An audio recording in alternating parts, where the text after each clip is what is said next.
ஏன் நம்ம சந்தோஷமா இருக்கிறது ரொம்ப முக்கியம்? வசனம் என்ன சொல்லுது? கர்த்தருக்குள் சந்தோஷமா இருப்பதே உங்கள் பலன். அப்ப பிசாசு என்னைக்கு நம்ம சந்தோஷத்தை திருடுறானோ நம்ம என்னவாயிடுறோம்? பலன் இல்லாம ஆயிடுறோம், அப்படியே வெடவெடத்து போயிடுறோம். அதனால நம்ம சந்தோஷமா இருக்கிறது ரொம்ப முக்கியம். முக்காவாசி பிசாசு கொண்டு வர்ற எல்லா சோதனையும் நம்ம எதை திருடுறதுக்கு தான் கொண்டு வர்றோம்? நம்ம சந்தோஷத்தை திருடுறதுக்கு. ஒன்றும் இல்லை, ரொம்ப பிரச்சனையாக இருக்கும்போது நல்லா சிரிச்சு பாருங்க. Best spiritual warfare. ஹல்லேலூயா. பைத்தியம் பிடிச்சிரும் பிசாஸ்க்கு. என்ன பண்ணாலும் இவனை நம்ம ஆஃப் பண்ண முடியலையே, என்ன பண்ணாலும் இவன் வந்து ஆஃப் ஆகவே முடியலையே அப்படின்னு பிசாஸ் வந்து நினைக்க தூண்டுறோம். அதனால நம்மளுடைய சந்தோஷம் ரொம்ப ரொம்ப முக்கியம். நம்மளுக்கு மட்டும் இல்லை, ஆண்டருக்கு ரொம்ப முக்கியம். இப்போ நமக்கு எத்தனை பேருக்கு நம்ம பிள்ளைங்க சோகமாக இருந்தால் பிடிக்கும்? என்ன எல்லாம் என்ன இல்லை உனக்கு, நல்லா வேணுங்கிறத சமைக்கிறேன், ஸ்கூலில் ஃபீஸ் கட்டுறேன், எல்லாம் பண்ணுறேன், எதுக்கு மூஞ்ச தொங்க போட்டுட்ருக்கேன்னு கேட்போம்ல. அப்போ அதே மாதிரி நம்ம அப்பாவும், உனக்கு என்ன இல்லை, நான் இருக்கேன், ஹல்லேலூயா, நான் இருக்கேன், நீ ஏன் இப்படி மூஞ்ச தொங்க போட்டுட்ருக்கேன்னு ஆண்டவர் வந்து சொல்லுவார். ஸோ நம்ம சந்தோஷம் நமக்கு மட்டும் இல்லை, ஆண்டருக்கு ரொம்ப ரொம்ப முக்கியம். நம்ம சிரிப்பு ரொம்ப முக்கியம். ஹல்லேலூயா. யோசிச்சு பாருங்க, ஒரு ஹோல் டே சிரிக்காமல் நம்ம பிள்ளைங்க எப்படி மூஞ்ச தொங்க போட்டே சுற்றிட்டு இருந்தால் எவ்வளோ காண்டாகும் நம்ம. அப்போ நம்மளும் சிரிக்கணும் அதிகமாக. வீட்டில் இருக்கிறவங்கள பார்த்து சிரிங்க. சில நேரம் இவங்க தானே அவங்க தானே நம்மளுக்கு பழகி போயிடும். சிரிங்க, நல்லா சிரிங்க. எங்கே போனாலும் சிரிங்க. பஸ்ஸில் போகிறீங்களா, தெரியாதவங்கள பார்க்குறீங்களா, சிரிங்க. வேலைக்கு போகிற இடத்துல சிரிங்க. நல்லா ஸ்மைல் பண்ணுங்க, சந்தோஷமாக இருங்க. ஹல்லேலூயா. ஸோ இன்னைக்கு வந்து என்னோட மெசேஜோட டைட்டில் என்னன்னா, from the promise to the fulfilment. So வாக்கு தத்தத்திலிருந்து நிறைவேறுதல் வரை இதற்கு இடையில் இருக்கிற கேப்பு. ஸோ இதுதான் இன்றைக்கி ஆன மெசேஜ். போன வாரம் நான் சர்வீஸ் முடிஞ்சு அப்போ எனக்குள்ளே ஆண்டர் வச்ச சில தாட்ஸு, சில காரியங்கள் தான் வந்து இன்றைக்கி நான் மெசேஜாக ஷேர் பண்ணலான் இருக்கிறேன். ஸோ நம்ம எல்லாருக்குமே வாக்கு தத்தங்களை ரிசீவ் பண்ணுறது ரொம்ப பிடிக்கும். வாக்கு தத்தங்கள்னால் என்ன? ப்ராமிஸ்னால் என்ன? ப்ராமிஸ்னால் என்ன? ஆண்டவர் வந்து இதை செய்வேன்னு சொல்கிற ஒரு விஷயம் தான் என்ன? வாக்கு தத்தம். ஸோ நான் வந்து இப்போ ஜோ வந்து ஐஸ்கிரீம் கேட்டுச்சுன்னா அது கேட்குறதுக்கு முன்னாடி நான் உனக்கு சண்டே ஐஸ்கிரீம் வாங்கி தரேன் அப்படின்னா அவளுக்கு அது என்னது? அது ஒரு வாக்கு தத்தம், ஒரு ப்ராமிஸ். நான் அவளுக்கு ப்ராமிஸ் பண்ணுறேன், சண்டே ஐஸ்கிரீம் வாங்கி தருவேன். அது மாதிரி ஆண்டவர் உனக்கு செய்வேன் அப்படின்னு என்னெல்லாம் வாக்கு பண்ணுறாரோ அதெல்லாம் தான் என்னது? ப்ராமிஸ். ஸோ நம்ம எல்லாருக்குமே ப்ராமிஸை பெற்றுக்கொள்கிறது ஒரு ரொம்ப இன்பமான அனுபவம். எத்தனை பேருக்கு ப்ராமிஸை பெற்றுக்கொள்றதுனா பிடிக்கும்? நம்ம சோர்வாக இருக்கிற நேரத்தில் ஆண்டவர் வந்து இதை செய்வேன் அப்படின்னு நம்ம மன கிளேசம் இருக்கிற அதே விஷயத்தில் சொல்கிறது நம்மளுக்கு எவ்வளோ சந்தோஷமாக இருக்குது. ஸோ வெறும் நியூ இயர் அன்னைக்கு மட்டும் இல்லை, எல்லா நாளுமே இந்த மாதிரியான ஆசீர்வாதத்தின் வார்த்தைகளை ஆண்டவர்கிட்டருந்து பெற்றுக்கொள்கிறது நம்மளுக்கு சந்தோஷமான விஷயம். ஆனால் நம்ம அந்த வாக்கு தத்தத்தை பெற்றுக்கொண்டு நம்ம கொடுக்குற ரெஸ்பான்ஸ் வந்து பல விதமாக இருக்குது. என்னென்ன மாதிரியான ரெஸ்பான்ஸ்லாம் நம்ம கொடுக்குறோம்? முதல்ல சந்தோஷமாக அதை பெற்றுக்கொள்கிறோம். எல்லாருமே சந்தோஷமாக அதை பெற்றுக்கொள்கிறோம். ஆனால் சில நேரம் வந்து கொஞ்ச நாள் கழித்து அதை மறந்துடுறோம் ஆண்டவர் சொன்னது. ரெண்டாவது என்ன பண்ணுறோம்? சந்தோஷமாக பெற்றுக்கொள்கிறோம், அதை பற்றியே யோசிச்சுக்கிட்டே இருக்கோம், இது ஆண்டவர் சொன்னார், இது ஆண்டவர் சொன்னாருன்னு. மூணாவது என்ன பண்ணலாம்? சில நேரம் ஒரு பர்டிகுலர் டைம் வரைக்கும் நம்ம வந்து அந்த வாக்குத்தத்தத்தை பற்றி யோசிச்சுட்டே இருக்கலாம். ஆனால் கொஞ்ச நாள் ஆக ஆக வந்து அதை மறந்துடலாம். சில நேரம் என்ன ஆகும்? நம்ம யோசிச்சுக்கிட்டே இருப்போம், ஆனால் கொஞ்ச நாள் கழித்து டிஸ்கரேஜ் ஆயிடுவோம். இது ஆண்டவர் சொன்னார், இது என் வாழ்க்கையில் நடக்கலையேன்னு சொல்லிட்டு ஒரு சோர்வு நமக்குள்ளே வந்துடும். ஸோ சில நேரம் என்ன பண்ணுவோம்? யோசிச்சுட்டு சோர்வோடு நிறுத்தாமல் அந்த சோர்வு நம்ம வாயை என்ன பண்ணிடும்? தாறுமாறாக பேச வச்சிரும். நம்ம வாயிலிருந்து கச்சாமச்சான்னு பேசார். ஆண்டவர் சொன்னதையே மறந்துட்டு என்னென்ன பேச முடியுமோ அதுக்கு ஆப்போசிட்டாக அதெல்லாம் நம்ம பேச தொடங்கிடுவோம். ஸோ இப்படி தான் அவர் சொல்லுவார், ஆனால் செய்ய மாட்டார், வெறும் பேசிக்கிட்டே தான் இருக்கிறாரு. நான்லாம் ஒரு ஸ்டேஜ் லைஃப்பில் வந்து நான் அந்த மாதிரி ஒரு ஸ்டேஜ்க்கெலாம் வந்திருக்கேன். சொல்லிகிட்டே தான் இருக்கிறாரு, வார்த்தையாகவே தான் இருக்குது. ஒரு பசியுள்ள பிள்ளைக்கு லாலிபப்பை, சிக்கன் லாலிபப்பை கொடுத்து வாய் வரைக்கும் கொடுத்துட்டு எடுத்த மாதிரி ஆண்டவர் சொல்லிட்டே இருக்கிறாரு. ஆனால் இன்னும் நான் அதோட ஃபுல்ஃபில்மெண்ட்டே பார்க்கலன்னுலாம் ரொம்ப சோர்ந்து போயிருக்கிறேன். ஸோ ஏன் இந்த மாதிரிலாம் சோர்ந்து போகிறோன்னா, வசனமே சொல்லுது, நீண்ட நாள் காத்திருப்பது இருதயத்தை இளைக்க பண்ணும். ஸோ ஏதோ ஒரு விஷயத்துக்கு ரொம்ப நாள் நம்ம காத்துட்டு இருந்தோம்னா நம்ம நேச்சுரலாகவே ஒரு ஹியூமனாக நம்ம மனசு என்ன ஆகிடும்? இலைப்படைஞ்சிரும். இலைப்படைகிறதுனா என்னது? சோர்வடைஞ்சிரும், ஒரு மாதிரி டிப்ரெஸ் ஆயிரும். ஸோ இது நம்ம நடக்கும் இவ்வளோ நாள் நம்ம எதிர்பார்த்தோம், ஆனால் நடக்கலையே அப்படின்னு வந்து ஒரு நார்மலாகவே ஒரு சோர்வு வந்து அடிச்சிரும். ஸோ இப்போ நான் வந்து ஜோக்கு வந்து ஒரு விஷயம் நான் வாங்கி தரேன்னு சொல்லிடுவேன். சொல்லிட்டு ஒரு ஃபியூ டேஸ் ஆயிரும், டெய்லி ஒர்க் போயிட்டு வந்து டைம் இருக்காது வாங்கி தர. சில நாளில் அவள் என்ன சொல்லுவான்னா, எப்படியும் வாங்கி தர மாட்டேன்னு எனக்கு தெரியும் அப்படின்னு சொல்லுவாள். அது வந்து எனக்கு பயங்கரமாக கஷ்டமாக இருக்கும் அவள் அப்படி சொல்கிறது. அப்போ அவள் சொல்கிறது என்னது, வெறும் வாங்கி தர மாட்டேன்னு மட்டும் சொல்லலை, ஐ டோன்ட் டிசையர் ஹர் ஹாப்பினஸ்ன்னு அவள் இன்டைரக்டாக சொல்கிறா. நான் அவள் சந்தோஷத்தை விரும்பலைன்றதை இன்டைரக்டாக சொல்கிறா. அது எனக்கு கஷ்டமாக இருக்கும். அப்போ ஆண்டவரும் அப்படிதான், அவர் வந்து நம்ம சந்தோஷத்தை விரும்புகிற தேவன். ஹல்லேலூயா. இதை நம்புறீங்களா? பக்கத்தில் இருக்கவங்கள குலுக்கி சொல்லுங்க, ஆண்டவர் நம்ம சந்தோஷத்தை விரும்புகிற தேவன். ஹல்லேலூயா. ஆண்டவர் உங்க சந்தோஷத்தை விரும்புகிற தேவன். அப்போ நம்ம வந்து இவர் சொல்லிக்கிட்டே தான் இருப்பார் அப்படின்னு சொன்னா இதையே தான் அவரும் ஃபீல் பண்ணுவார். அப்போ உன் சந்தோஷத்தை நான் விரும்பலையா, ஏன் நீ இப்படி இந்த மாதிரி வார்த்தைகளை பேசுற அப்படின்னு ஆண்டவர் கேட்பாரு. இப்போ நம்ம பைபிளில் ஒரு பேசேஜை வாசிப்போம். லூக்கா 1ஆம் அதிகாரம் வசனங்கள் 5-17. யூதேயா தேசத்தின் ராஜாவாகிய ஏரோதின் நாட்களில் அபியா என்னும் ஆசாரிய வகுப்பில் சகரியா என்னும் பெயர் கொண்ட ஆசாரியன் ஒருவன் இருந்தான். அவன் மனைவி ஆரோனுடைய குமாரத்திகளில் ஒருத்தி, அவள் பேர் எலிசபெத்து. அவர்கள் இருவரும் கர்த்தரிட்ட சகல கற்பனைகளின் படியேயும் நியமங்களின் படியேயும் குற்றமற்றவர்களாய் நடந்து தேவனுக்கு முன்பாக நீதியுள்ளவர்களாய் இருந்தார்கள். எலிசபெத்து மலடியாயிருந்தபடியினால் அவர்களுக்கு பிள்ளை இல்லாதிருந்தது. இருவரும் வயது சென்றவர்களாயும் இருந்தார்கள். அப்படி இருக்க அவன் தன் ஆசாரிய வகுப்பின் முறைப்படி தேவ சந்நிதியிலே ஆசாரிய ஊழியம் செய்து வருகிற காலத்தில் ஆசாரிய ஊழிய முறைமையின்படி அவன் தேவாலயத்துக்குள் பிரவேசித்து தூபங்காட்டுகிறதற்கு சீட்டை பெற்றான். தூபங்காட்டுகிற வேளையிலே ஜனங்கள் எல்லாரும் கூட்டமாய் வெளியே ஜெபம் பண்ணி கொண்டிருந்தார்கள். ஒரே ஒரு நிமிஷம். ஸோ இது வரைக்கும் நம்ம என்ன வாசிச்சிருக்கோம், யார் 2 பேரை பற்றி இந்த ஸ்டோரி, இந்த பேசேஜ் யார் 2 பேரை பற்றி, எலிசபெத், ஜக்கரியா. இவங்க 2 பேரும் யார், ப்ரீஸ்ட். அவங்க வந்து ஆசாரியர்கள். ஸோ ஆசாரியர்கள்னா அவங்க எங்கே பணி செய்கிறவங்க, தேவ ஆலயத்தில் பலவிதமான வேலைகள், அந்த லேம்பை வைக்கிறது, பிரெட்டை வைக்கிறது, இந்த மாதிரியான பல டியூட்டிஸ் கொடுப்பாங்க. அப்புறம் இந்த சீட்டு போடுறதுன்னா என்ன அர்த்தம், நிறைய பேர் இருப்பாங்கள்ல, நிறைய குடும்பங்கள் இருக்கும். அப்போ யார் அன்னைக்குரிய டியூட்டிஸ் பாப்பான்னு ஒவ்வொரு குடும்பத்தில் அந்த தலைவரோட பேரை எழுதி சீட்டு குலுக்கி போடுவாங்க. அந்த சீட்டில் யார் வராங்களோ அவங்க தான் அன்னைக்குரிய டியூட்டிஸ் செய்வாங்க. ஸோ அதான் இது வரைக்கும் வாசிச்சிருக்கிறோம். அப்பொழுது கர்த்தருடைய தூதன் ஒருவன் தூப பீடத்தின் வலது பக்கத்திலே நின்று அவனுக்கு தரிசனமானான். சகரியா அவனை கண்டு கலங்கி பயமடைந்தான். தூதன் அவனை நோக்கி, சகரியாவே, பயப்படாதே, உன் வேண்டுதல் கேட்கப்பட்டது. உன் மனைவியாகிய எலிசபெத்து உனக்கு ஒரு குமாரனை பெறுவாள். அவனுக்கு யோவான் என்று பெயரிடுவாயாக. உனக்கு சந்தோஷமும் மகிழ்ச்சியும் உண்டாகும். அவன் பிறப்பின் நிமித்தம் அநேகர் சந்தோஷப்படுவார்கள். அவன் கர்த்தருக்கு முன்பாக பெரியவனாயிருப்பான். திராட்சரசமும் மதுவும் குடியான். தன் தாயின் வயிற்றில் இருக்கும்போதே பரிசுத்த ஆவியினால் நிரப்பப்பட்டிருப்பான். அவன் இஸ்ரவேல் சந்ததியாரில் அநேகரை அவர்கள் தேவனாகிய கர்த்தரிடத்திற்கு திருப்புவான். பிதாக்களுடைய இருதயங்களை பிள்ளைகளிடத்திற்கும் கீழ்ப்படியாதவர்களை நீதிமான்களுடைய ஞானத்திற்கும் திருப்பி உத்தமமான ஜனத்தை கர்த்தருக்கு ஆயத்தப்படுத்தும்படியாக அவன் எலியாவின் ஆவியும் பலமும் உடையவனாய் அவருக்கு முன்னே நடப்பான் என்றான். ஹல்லேலூயா. இப்போ வந்து இங்கே என்ன நம்ம படித்தோம், இப்போ ஜக்கரியாவுக்கும் எலிசபெத்துக்கும் என்ன இல்லை, குழந்தை இல்லை. இப்போ இன்னைக்கு இருக்கிற மாதிரி ஒரு காலகட்டம் இல்லை. இந்த நம்ம படிக்கிற இந்த லூக்காவில் படிக்கிற இந்த சாப்டர் எழுதப்பட்டு இருக்கிற அந்த சூழ்நிலை இன்னைக்கு இருக்கிற மாதிரி காலகட்டம் கிடையாது. இன்னைக்கு வந்து நம்மளுக்கு வேலை இல்லை, பிள்ளை இல்லை, அவங்கவுங்க வேலையை பார்த்துட்டு போகிறாங்க. ரொம்ப நம்ம மற்றவங்களோட இதில் இந்த இன்டர்ஃபியர் பண்ணுறது கொஞ்சம் கம்மி தான். ஆனால் நம்ம இந்த பிப்ளிக்கல் டைம்ஸில் நம்ம படிக்கிற இந்த பேசேஜ் வந்து இந்த டைம்ஸில் பிள்ளை இல்லைன்றது வந்து ஒரு சோஷியல் ஸ்டிக்மா.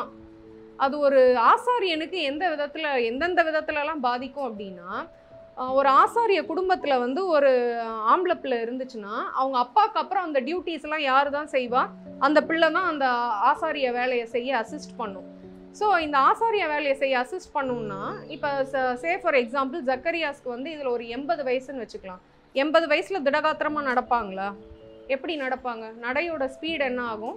குறையும், கொஞ்சம் தாங்கி தாங்கி தான் நடப்பாங்க. அப்போது அந்த வயது ஆக ஆக ஆக அவங்களுடைய ஆண் பிள்ளை வந்து அவங்களுக்கு அசிஸ்ட் பண்ணுவாங்களாம். இப்போ ஏதாவது இப்போ பிரெட் எடுத்துகிட்டு போகணுன்னா கையில் ஒரு பெரிய இதில் ட்ரேயில் வந்து அந்த ப்ரெட்டெல்லாம் வச்சு அப்பாவுக்கு எடுத்துகிட்டு போய் கொடுப்பாங்க. அவங்க அதை எடுத்து வைப்பாங்க. இப்போது நிறைய அந்த தூப வர்க்கம்லாம் காட்டுறதுக்கு வந்து அந்த இன்சென்ஸ், ஃப்ராங்க்-இன்சென்ஸ்லாம் தேவைன்னா அதெல்லாம் எடுத்துகிட்டு போய் கொடுப்பாங்க. பெரிய அந்த தேவாலயத்தின் கதவெல்லாம் மிகப்பெரிய கதவு. அப்போ அந்த கதவுக்கிட்ட போய் திறக்க முடியலன்னா யார் திறந்து விடுவா?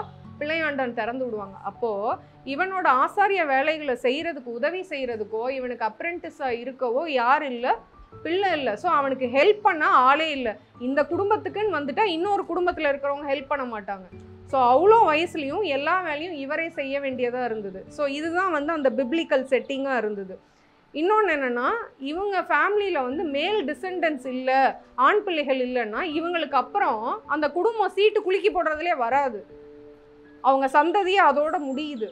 ஸோ இப்படி ஒரு காலகட்டம் தான் வந்து எலிசபெத் ஜக்கரியாவோட காலகட்டம். ஸோ அவருக்கு வந்து பிள்ளை இல்லாததுன்றது ஒரு சின்ன விஷயம் கிடையாது, அவருக்கு ஒரு ரொம்ப பெரிய விஷயமா இருந்தது. ஸோ இந்த மாதிரி ஒரு செட்டிங்கில் தான் நம்ம படிச்சுட்ருக்கோம். அப்போது ஒரு ஏஞ்சல் வந்து இந்த ஜக்கரியாஸ் வந்து தேவாலயத்தில் அவர் வேலைகளெல்லாம் அவர் பணிகளை செஞ்சுட்டு இருக்கும்போது என்ன சொல்கிறாங்க? ஏஞ்சல் என்ன சொல்கிறாங்க? தூதன் அவனை நோக்கி, சகரியாவே பயப்படாதே, உன் வேண்டுதல் கேட்கப்பட்டது, உன் மனைவியாகிய எலிசபெத்து உனக்கு ஒரு குமாரனை பெறுவாள். ஆமென். ஸோ என்ன ப்ராமிஸ் பண்ணுறாரு தூதன்? உன் மனைவியானவள் உனக்கு ஒரு குமாரனை பெறுவாள். அவரோட பேரும் சொல்லிடுறாரு. அவரோட பேர் என்ன? ஜான், யோவான் அப்படின்னு சொல்கிறாரு. அவரை பற்றி அடுத்த ஃபியூ வேர்சஸில் படிச்சிங்கன்னா வசனம் 14, you will have great joy and delight and many will rejoice over his birth. நமக்கு பிள்ளை பிறந்தா நம்ம குடும்பம் சந்தோஷப்படுவாங்க, நம்ம சர்ச்சில் உள்ளவங்க சந்தோஷப்படுவாங்க, நம்ம ஃப்ரெண்ட்ஸு சந்தோஷப்படுவாங்க. ஆனால் ஒரு தேசமே சந்தோஷப்படுற அளவுக்கு இருந்தது யோவான் உடைய வாழ்க்கை. அடுத்த வசனம், he will be great and distinguished in the sight of God. So இன்றைக்கி வந்து ஒரு மேனேஜர் கண்களில் நம்மளுக்கு வந்து ஒரு டிஸ்டிங்விஷ்டுன்றதை தமிழில் எப்படி சொல்கிறது? மரியாதை கிடைக்கிறது ஒரு பெரிய விஷயம். ஒரு பிரின்சிபல் கண்ணில் மரியாதை கிடைக்கிறது பெரிய விஷயம். ஒரு ஊர் தலைவர் கண்களில் மரியாதை கிடைக்கிறது பெரிய விஷயம். ஆனால் இந்த வசனம் சொல்லுது 15 ஃபர்ஸ்ட் பார்ட் வாசிடா, அவன் கர்த்தருக்கு முன்பாக பெரியவனாய் இருப்பான். கர்த்தருக்கு முன்பாக அவன் எப்படி இருப்பானா? பெரியவனா இருப்பான். இப்போ யோசிச்சு பாருங்க, நீங்கள் வந்து ராஷ்டிரபதி பவனுக்கு போகிறீங்க ஒரு அவார்டு ஃபங்க்ஷனுக்கு. நீங்கள் போகும்போது பிரைம் மினிஸ்டர் எந்திரிக்கிறாரு. நீங்கள் போகும்போது யார் எந்திரிக்கிறா? பிரைம் மினிஸ்டர் அப்போ நீங்கள் எவ்வளோ கனம் பெற்றவங்க. அந்த மாதிரி தான் இந்த வசனம் யோவானை பற்றி சொல்லுது. யோவானை பற்றி என்ன சொல்லுது? கர்த்தருக்கு முன்பாக அவன் பெரியவனாக இருப்பான். ஸோ இன்னைக்கு உங்கள் பிளெஸ்ஸிங் உடனே உங்களுக்கு கிடச்சிச்சின்னா உங்கள் குடும்பத்துக்கு மட்டும் ஆசீர்வாதம். உங்கள் பிளெஸ்ஸிங் டிலேடாக கிடச்சிச்சின்னா தேசத்துக்கே ஆசீர்வாதம். ஹல்லேலூயா. யோவானை பற்றி ஆண்டவர் சொல்கிறாரு, கர்த்தருக்கு முன்பாக அவன் பெரியவனாக இருந்தான். ஹல்லேலூயா. இதுதான் அவனை பற்றி வாக்குத்தத்தம் பண்ணப்பட்டது. அப்புறம் அவன் எப்படி இருப்பான்? கருவில் இருந்தே அவன் பரிசுத்த ஆவியினால நிரப்பப்பட்டவனாக இருப்பான். இன்னைக்கு வளர்ந்து கூட நிறைய பேருக்கு பரிசுத்த ஆவியானவர்னா யார், அவருடைய அபிஷேகம்னா என்னன்னு தெரியாமல் இருக்கும்போது, கருவில் இருக்கும்போது he was filled with the Holy Spirit. மரியாள் வந்து எலிசபெத்தை விசிட் பண்ண வந்தப்போ எலிசபெத் என்ன ஃபீல் பண்ணாங்க? அவங்க வயத்தில் ஏதோ உதச்ச மாதிரி சந்தோஷமாக குதூகலமாக துள்ளி குதிச்ச மாதிரி வந்து ஃபீல் பண்ணாங்க. அப்போது எப்படி துள்ளி குதிக்க முடிஞ்சிச்சு? இயேசுவை சுமக்குறாங்க இவங்க அப்படின்றது தான் அந்த சந்தோஷம். So he was filled with the Holy Spirit within the womb. இதெல்லாம் தான் யோவானை பற்றி ப்ராமிஸ் பண்ண விஷயம். அப்போ இவர் எப்படி சீட்டை விட்டு எந்திரிச்சா அல்லேலூயா அப்படின்னு குதூகலமாக ஆடி ஒரு ஆர்ப்பரித்து சந்தோஷப்படணும்.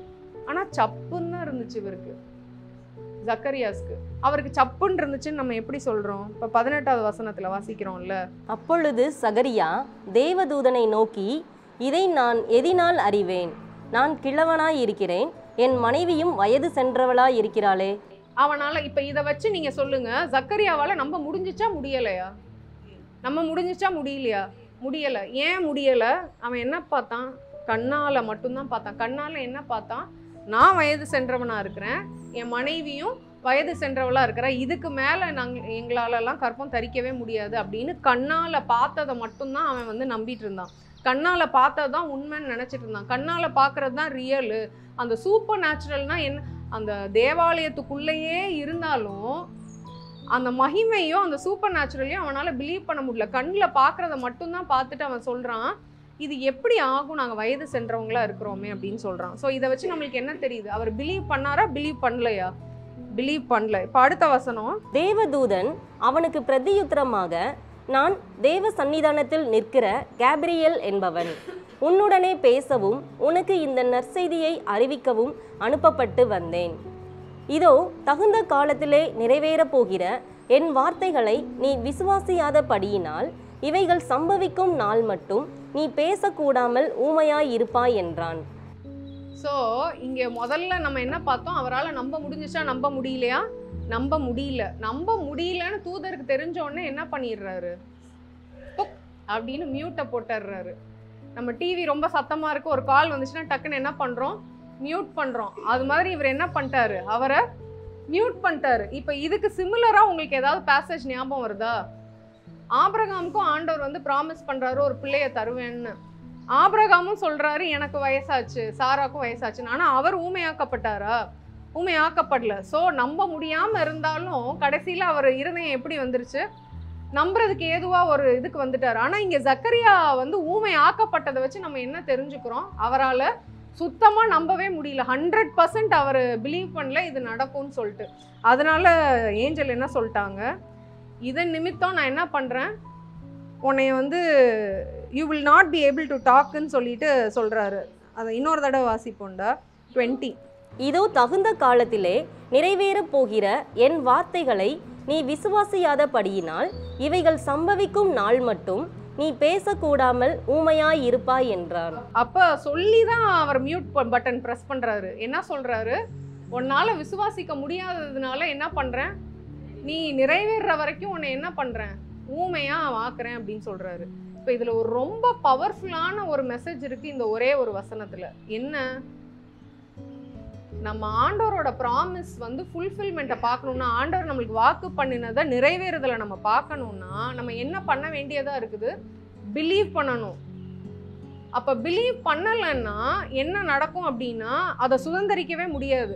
ஆண்டவர் வந்து இஸ்ரவேல் ஜனங்கள்கிட்ட நான் உன்னை கானான் தேசத்துக்கு கூட்டிகிட்டு போவேன்னு சொல்கிறாரு. 10 வாதைகளை அனுப்புகிறாரு. அவருடைய கரத்தின் பராக்கிரமத்தை காட்டுறாரு. எகிப்தில் வல்லமையாக அவங்கள வந்து செங்கடல் வழியாக கடந்து போக பண்ணார். அவங்களுக்கு வெட்டாந்தரையாக இருந்த அதே செங்கடல் பார்வோனும் அவனோட ஆர்மிஸும் பின்தொடர்ந்து வந்தப்போ அதில் மூழ்கிட்டாங்க. இவ்வளோ பவர்ஃபுல்லாக அவர் கரத்தை காமிச்சோம், அந்த பீப்புளால் என்ன பண்ண முடியல, விசுவாசிக்க முடியல. அவங்க முறுமுறுத்துட்டே இருந்தாங்கன்னு நம்ம வாசிக்கிறோம் வனாந்திரத்தில். அதனால அவங்களால சுதந்திரிக்கவே முடியல.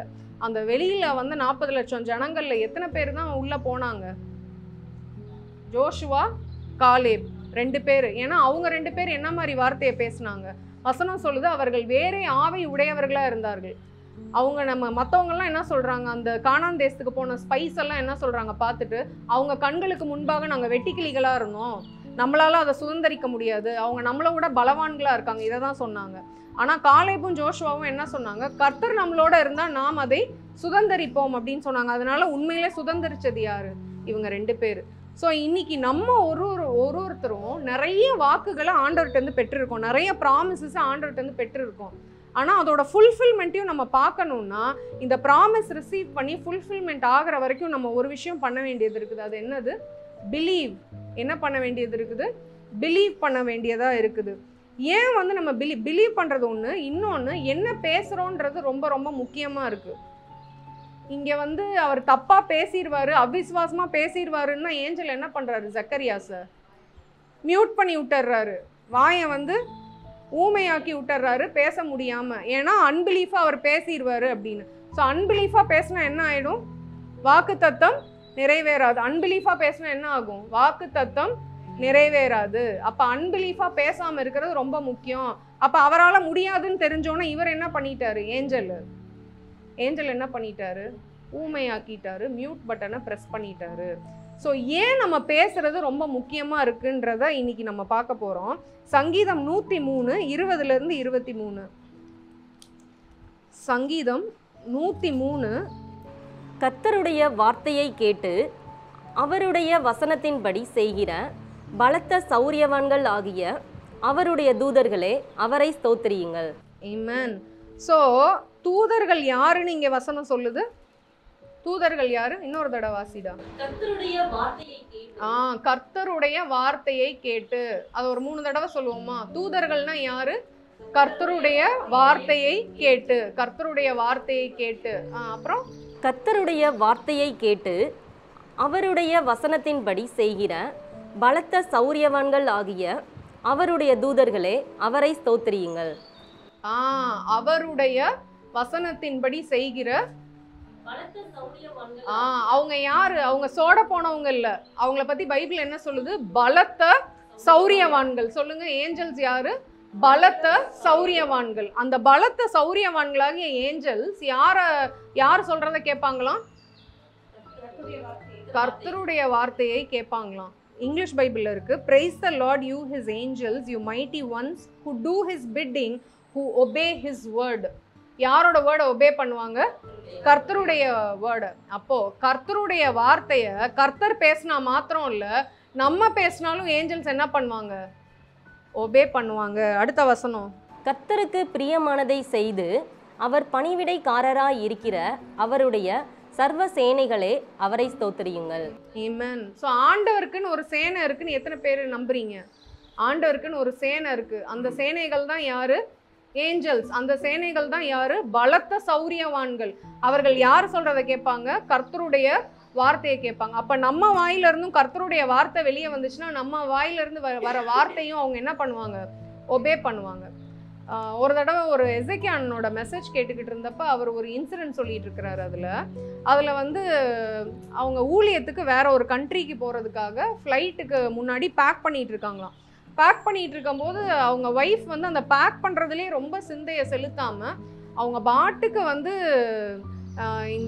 இந்த பிரயாணத்துக்கு விரோதமாக கிரிய செய்கிற எல்லா வல்லமைகளையும் நான் கட்டுறேன்னு சொல்லிட்டு ரொம்ப வசனத்தை எடுத்து எனக்கு விரோதமாய் உருவாக்கப்படுகிற எந்த ஆயுதமும் வாய்க்காதே போகும்னு அந்த அசுத்த ஆவிகளெல்லாம் ரொம்ப கட்டி ஜோம் பண்ணிட்டு இருந்தாங்களாம். இவர் புரியவே இல்லையா, எப்பயும் ரெகுலராக அந்த மாதிரி போக வர இருக்கிறது தானே, ஏன் அளவுக்கு அதிகமாக இவங்க இவ்வளோ ஜெபிக்கிறாங்கன்னு சொல்லிட்டு இவர் விட்டுட்டாராம். அதுக்கப்புறம் ஏறி டாக்ஸியில் வந்து அவங்க ஏர்போர்ட்டுக்கு பிரயாணப்பட்டு போகும்போது இவர் ஆவிக்குரிய கண்களை ஆண்டவர் திறக்கிறாராம். திறக்கும் போது பார்த்தா ஒரே ஏஞ்சல்ஸ். அந்த ஸ்ட்ரீட்டு ஃபுல்லாக, அந்த ஊர் ஃபுல்லாகவே கும்பல் கும்பலாக ஏஞ்சல்ஸ் பிஸியாக போயிட்டு இருக்காங்களாம். இப்போ ஒரு ஐசியூவில் யோசிச்சு பாருங்க, ஒரு நர்ஸ் வந்து ரொம்ப நிதானமாக நடப்பாங்களா இல்லை வேகமாக நடப்பாங்களா? வேகமாக நடந்து இவங்களுக்கு இந்த ஐவி லைனை போடணும், இந்த மருந்தை போட்டுறணும், இவங்க உயிரை காப்பாற்றிடணும், இவங்க பிபி வந்து ட்ராப் ஆகிடுச்சு, டக்குன்னு இதை போடுங்க அதை போடுங்கன்னு சொல்லிட்டு எப்படி துரிதமாக போவாங்க. அந்த மாதிரி ஏஞ்சல்ஸ் கூட்டமாக இங்கிட்டு போகிறாங்களாம், அப்படியே ஸ்பீடாக போயிட்டே இருக்காங்களாம். இவர் பார்த்துட்டு ஏன் இவ்வளோ ஸ்பீடாக போகிறாங்க, என்ன பண்ணுறாங்க இவங்கன்னு ரொம்ப க்யூரியஸாக இருந்தாராம். க்யூரியஸாக இருந்து பார்த்துட்டே இருந்தாராம். ஆனால் அவருக்கு டிசைன் பண்ணிக்க முடியலையா அந்த ஏஞ்சல்ஸ் என்ன பண்ணுறாங்கன்னு. அதுக்கப்புறம் அவங்க ஃப்ளைட்டில் ஏறிட்டாங்க. ஃப்ளைட்டில் ஏறி உட்காந்து ஒரு கொஞ்சம் தூரம் போனதுக்கப்புறம் பார்த்தா பயங்கர டர்புலன்ஸ்குள்ளே அந்த ஃப்ளைட் வந்து மாட்டிக்கிச்சான். டர்புலன்ஸ்னால் ஒரு பெரிய ஒரு சுழல் காற்று மாதிரி அந்த நடுவில் இருக்குது. அந்த ஃப்ளைட் நடுவில் போய் பயங்கரமாக தடன்னு ஆறுதான். அப்போ அங்கேருந்து பைலட் சொல்கிறாரா, நம்ம ஒரு டிஃபிகல்ட்டான டைமுக்கு வந்திருக்கோம், எல்லாம் சீட் பெல்ட் போட்டு நல்லா ஃபாஸ்டன் பண்ணி உட்காருங்க, யாரும் நடக்காதீங்கன்னு. அப்போது அந்த டைமை அது ரொம்ப டேஞ்சரஸான ஒரு டைமாக.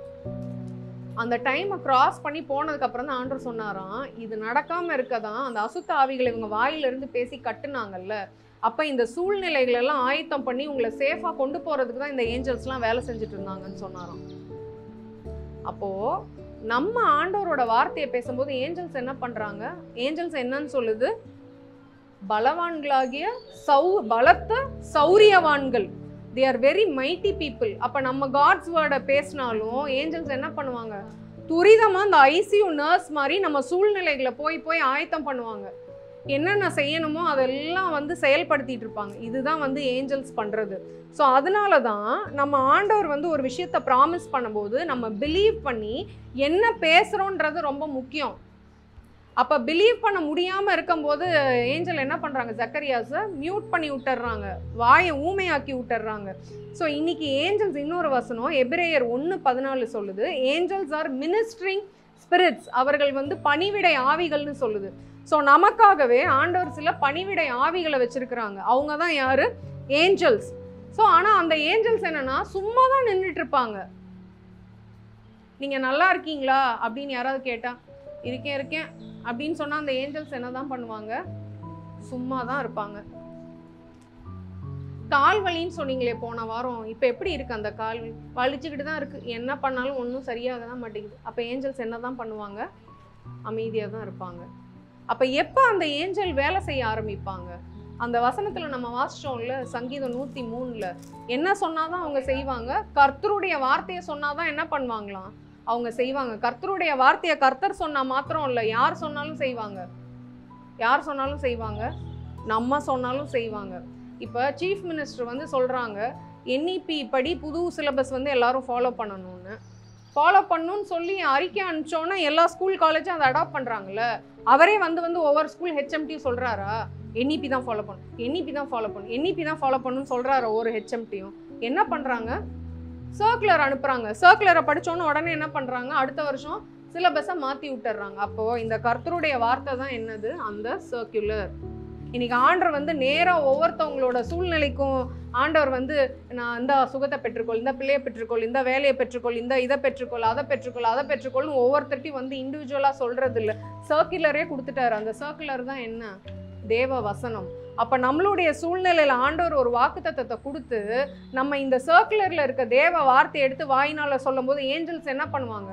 அவங்க செயல்படுவாங்க. குடுகுடுன்னு ஓடி போய் அதுக்கான காரியங்கள் எல்லாவற்றையும் அவங்க வந்து சரி பண்ணி வச்சிருவாங்க. ஸோ இன்னைக்கு ஆண்டவர் சொன்னால் மட்டும் இல்லை, நம்ம சொன்னாலும் ஏஞ்சல்ஸ் வந்து அந்த வார்த்தையை அப்படியே வந்து ஒபே பண்ணி நம்மளுக்கான காரியங்களை சரிப்படுத்துவாங்க. இன்னொரு வசனம் நீதிமொழிகள் 18:21. மரணமும் ஜீவனும் நாவின் அதிகாரத்தில் இருக்கும், அதில் பிரியப்படுகிறவர்கள் அதன் கனியை புசிப்பார்கள். ஓகே, மரணமும் ஜீவனும் நாவின் அதிகாரத்தில் இருக்கும். மரணமும் ஜீவனும் நாவின் அதிகாரத்தில் இருக்கும்.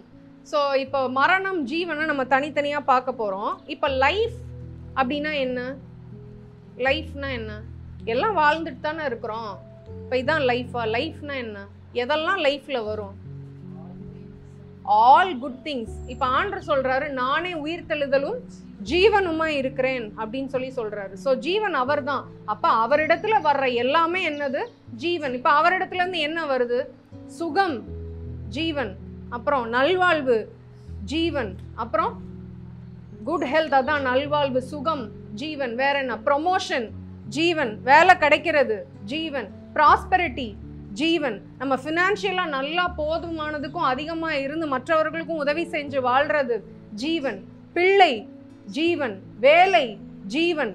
ஸோ எல்லா நல்ல ஈவுகளும் ஜோதிகளின் பிதாவின் இடத்துல வருகிறது. காடு கிட்ட இருந்து வர்ற எல்லாமே என்னது?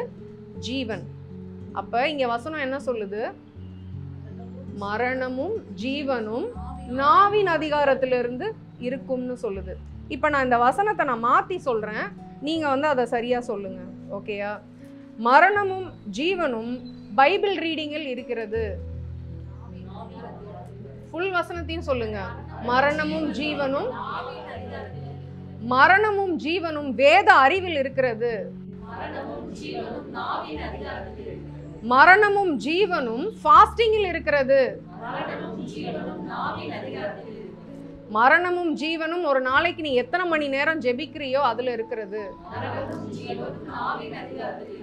மரணமும் ஜீவனும் உனக்காக எத்தனை பேர் ஜெபிக்கிறாங்க, எத்தனை பேர்கிட்ட காரியத்தை சொல்லி ஜெபிக்க சொல்ற, அதுல இருக்கிறது. ஹல்லேலூயா. அப்ப இன்னைக்கு கீ ஆண்டவர் எங்க தான் வச்சிருக்கிறாரு? நாவில் தான் வச்சிருக்கிறாரு. அந்த நாவு யார்கிட்ட இருக்கு? மற்றவங்கள்ட்ட இருக்கா? என்கிட்ட தான் இருக்கு. என்கிட்ட தான் இருக்கு. அந்த கீ யார்கிட்ட இருக்கு? என்கிட்ட தான் இருக்கு. அப்ப கீயை நான் வச்சுக்கிட்டு கையோமியோன்னு ஆண்டர்கிட்ட கத்துனா அவர் என்ன பண்ணுவாரு? அதனால தான் ஆண்டர் கேட்கிறாரு, உன் கையில என்னமா இருக்கு, உன்கிட்ட என்னமா இருக்குன்னு கேட்கிறாரு. அப்போ இன்னைக்கு ஜீவன் அப்படின்னா என்னன்னா, இப்ப சொன்னோம் எதெல்லாம் ஜீவன். அந்த ஜீவன் வந்து அவருக்குள்ள இருக்கிறது. ஜீசஸ் தான் அந்த ஜீவன். அவர் சொல்றாரு நானே உயிர்த்தெழுதலும் ஜீவனுமா இருக்கிறேன் அப்படின்னு சொல்றாரு. So promotion, strength, wisdom, multiplication, job, child, everything good that comes from God, அது எல்லாமே வந்து ஜீவன். அதெல்லாம் யார்கிட்ட இருந்து வருது? காடு கிட்ட இருந்து வருது. ஆனா அது எதுல இருந்து ஆப்ரேட் ஆக ஆரம்பிக்கும்? நம்முடைய நாவுல இருந்து ஆப்ரேட் ஆக ஆரம்பிக்கும். ஸோ இன்னைக்கு life, death and life is in the power of the டங்குன்னு வசனம் சொல்லுது. ஸோ லைஃப் யார்கிட்ட இருந்து வருது? ஜீசஸ் கிட்ட இருந்து வருது. அப்ப அந்த ஜீசஸ் கிட்ட இருக்கிறதெல்லாம் யாருக்குள்ள இருக்கு? நமக்குள்ள இருக்கு. வசனம் சொல்லுது, நம்ம ரட்சிக்கப்பட்ட பொழுதே நமக்கு தேவையான எல்லா காரியத்தையும் நமக்குள்ளார ஆண்டவர் வச்சுட்டாராம். அப்ப அந்த உள்ளார இருந்து வெளியில எடுத்துட்டு வர்றது எது வழியா தான் நம்ம எடுத்துட்டு வரணும்? நாவுல இருந்து தான் எடுத்துட்டு வரணும். அப்ப இன்னைக்கு லைஃப் வேணும்னா நம்ம என்னத்தை பேசணும்? லைஃப் வேணும்னா என்ன பேசணும்? என்ன பேசணும்? நம்ம வாயில என்னத்தை பேசணும்? ஜீவனை பேசணும், கர்த்தருடைய வார்த்தையை பேசணும். இப்போ நம்ம ஜீசஸ் எப்படி நமக்குள்ள வந்தாரு? ஜீசஸ் தான் லைஃப்னு சொன்னேன். லைஃப் யார்கிட்ட இருந்து வருது? ஜீசஸ்ல இருந்து வருது. ஜீசஸ் எப்படி நமக்குள்ளார வந்தாரு? ஒருவன் தன் இருதயத்தில் விசுவாசித்து தன் நாவினால் அறிக்கை பண்ண. என்னத்தை அறிக்கை பண்ணணும்? that Christ is the Lord. அந்த வசனம் எங்க இருக்கு? ரோமர் 8:10 பாருங்க. 10:9 என்னவென்றால் கர்த்தராகிய இயேசுவை நீ உன் வாயினாலே அறிக்கையிட்டு தேவன் அவரை மரித்தோரிலிருந்து எழுப்பினார் என்று உன் இருதயத்திலே விசுவாசித்தால் ரட்சிக்கப்படுவாய். ஆமென். சோ நம்ம எப்படி ரட்சிக்கப்பட்டோம்? இருதயத்துல விசுவாசித்து வாயினால் அறிக்கை செய்து. ஸோ ஜீவன் எப்படி நம்ம பெற்றுக்கொண்டோம்? இப்போ நம்ம எல்லாருக்கும் ஒரு பேர் இருக்குது, என்னென்னா பார்ன் அகெயின் பிலீவர்ஸ். ஏன் பார்ன் அகெயின்னு பேர் இருக்குது? We are born into a new life. ஒரு புது வாழ்வுக்குள்ளார நம்ம வந்திருக்கிறோம் அவருக்குள்ளார.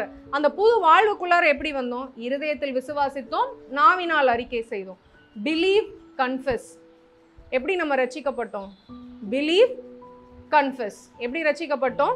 Believe, confess. ஸோ இன்னைக்கு ஒரு வாக்குத்தத்தத்தை பெற்றுட்டு அதோட ஃபுல்ஃபில்மெண்ட்டுக்கும் இந்த ரெண்டு தான். என்ன? Believe, confess. இப்போ இந்த கன்ஃபெஷன் சரியாக இருக்கணும்னா முதல்ல என்ன பண்ணணும்? பிலீவ் பண்ணணும். பிலீவ் பண்ணாட்டி கன்ஃபெஷனும் எப்படி தான் வரும்? நெகட்டிவாக தான் வரும். ஸோ இன்னைக்கு நீதிமொழிகள் 12:14 சொல்லுகிறது. ஸோ நம்ம எப்படி ஜீவனை பெற்றுக்கொண்டோம்னா நாவினால் தான் பெற்றுக்கொண்டோம். புது ஜீவனை எப்படி பெற்றுக்கொண்டோம்? நாவினால் தான் பெற்றுக்கொண்டோம். அப்போ we continue to live by our tongue. நம்ம இந்த புது ஜீவனுக்குள்ள வாழ தொடருவதும் அதே நாவினால தான் நம்ம வாழ தொடர்றோம். 12:14 தன் தன் வாயின் பலனால் திருப்தி அடைவான். ஆமென். இன்னொரு தடவை, அவனவன் தன் தன் வாயின் பலனால் திருப்தி அடைவான். நான் இந்த வசனத்தை மாத்தி சொல்றேன், நீங்க கரெக்டா சொல்லுங்க. அவனவன் தன் தன் மனைவியின் வாயினால் திருப்தி அடைவான். அவனவன் தன் தன் அப்பாவின் வாயினால் திருப்தி அடைவான்.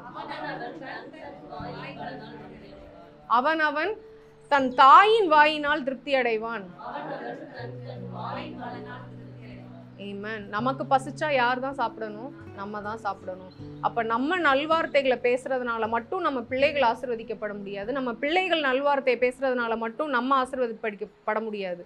அவனவன் தன் தன் வாயின் வார்த்தை பலனால் திருப்தி அடைவான். ஸோ அவன் வாயை திறந்து என்ன பேசுறானோ அதனால தான் என்னவா இருக்கும்? அவனுடைய லைஃப் நிறைஞ்சிருக்கும். அப்போ நம்ம லைஃப் நல்வாழ்வினால, நல்ல சுகத்தினால, நல்ல பலத்தினால, நல்ல ஆரோக்கியத்தினால, ஃபினான்ஷியல் ப்ராஸ்பரிட்டினால, பிள்ளையினால, நல்ல வேலையினால, எல்லா நன்மைகள்னாலும் நிறைஞ்சிருக்கணும்னா நம்ம வாய் என்ன பண்ணணும்? பேசணும். என்னத்தை பேசணும்?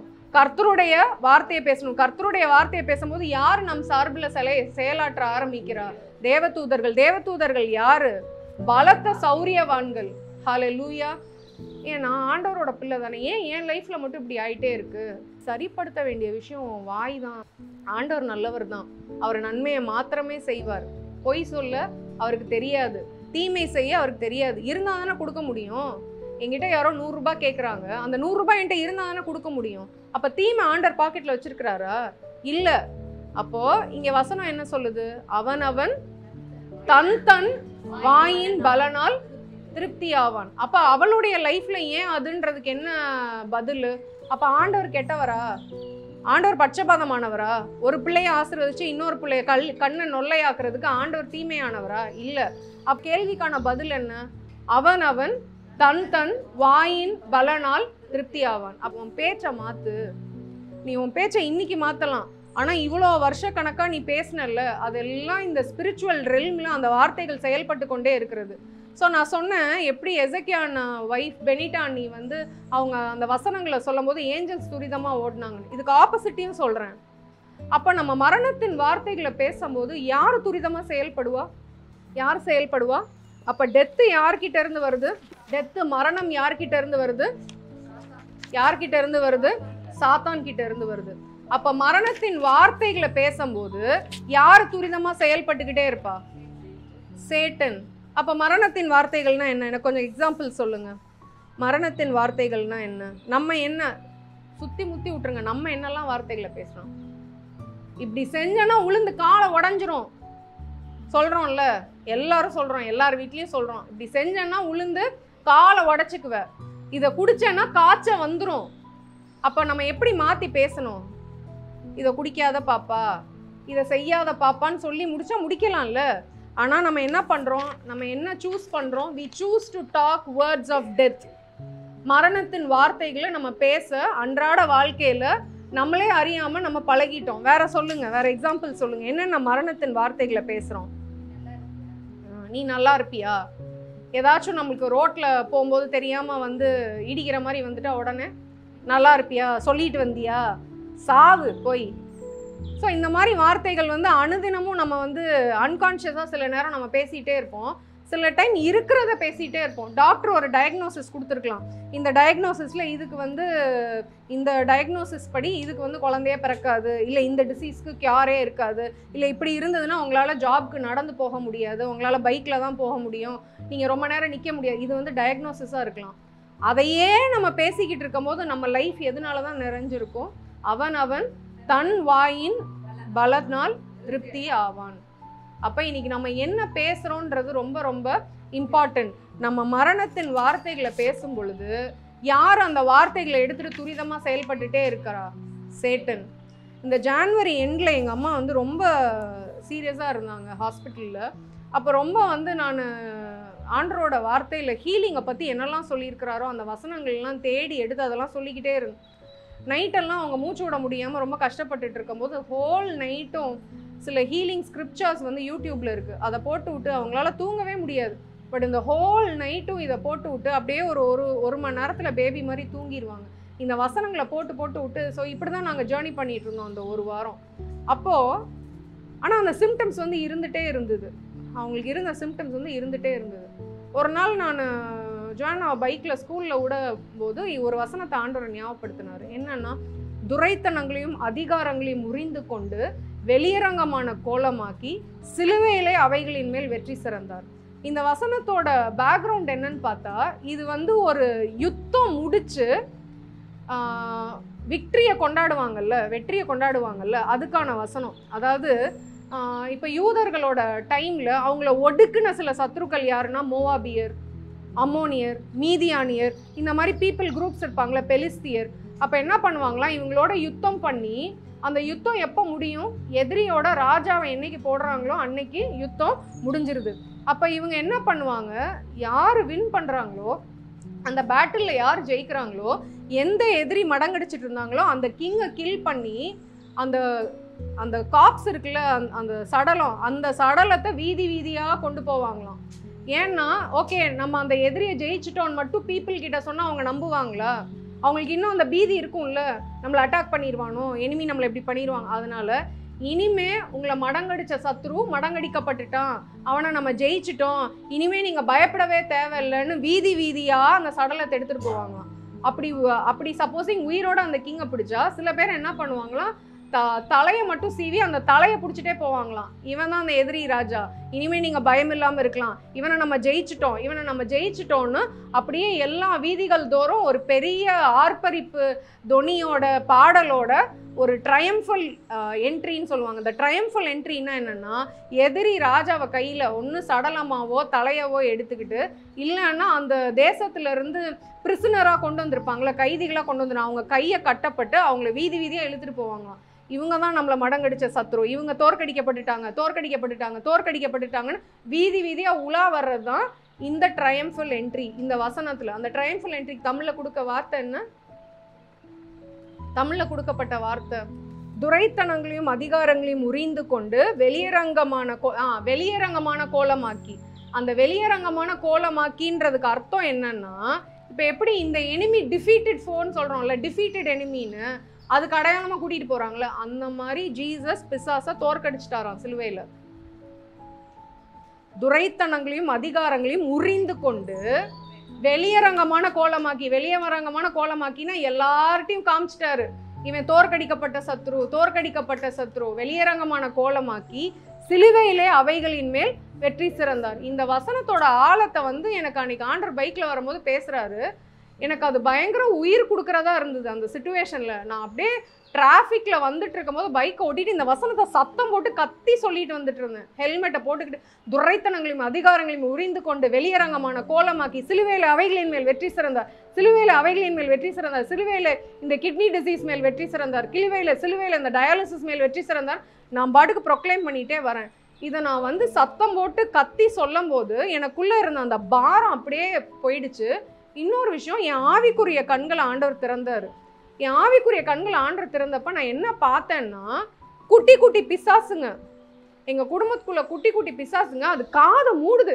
ஐயோ சொல்லாத ப்ளீஸ் சொல்லாத, இதை மட்டும் சொல்லாதன்னு அப்படியே காதை மூடுது.